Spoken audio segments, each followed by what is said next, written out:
Salut, c'est Trado. Voilà ma vidéo de mise à jour pour l'or.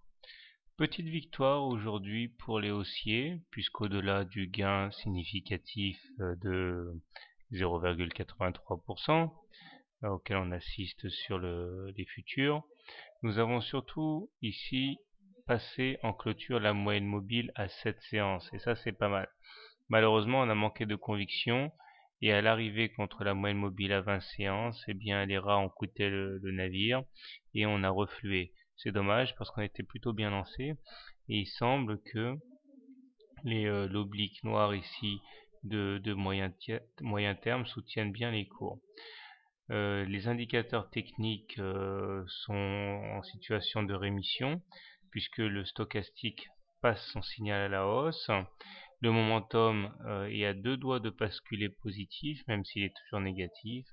Par contre, le MACD, il est vrai, qui est plus lourd à bouger, reste plutôt mal orienté, même si il se dirige aujourd'hui vers le nord. Les indicateurs techniques ont présenté une divergence haussière que j'ai mentionnée déjà hier et avant-hier, et il semble que nous soyons dans de bonnes dispositions pour aller taquiner la moyenne mobile à 20 séances une nouvelle fois demain.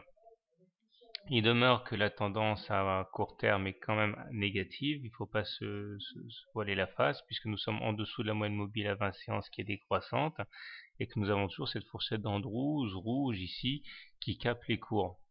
Donc en gros, on va se retrouver avec une alternative, avec un choix entre respecter la logique de court terme, à savoir la logique baissière, et la logique de long terme, présentée ici par l'oblique noir, mais également, comme on peut le voir sur l'hebdo, eh bien une moyenne mobile à 20 semaines, cette fois haussière.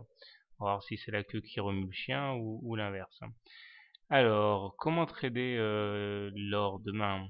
Alors, si vous voulez entrer long sur l'or, l'acheter, eh bien, si vous ne l'avez pas déjà fait hier, vous pouvez tenter de rentrer au plus proche de l'oblique noir. Stop loss devront être mis en cas de cassure des plus bas du 20 juillet, ou même en cas de clôture sous l'oblique noir.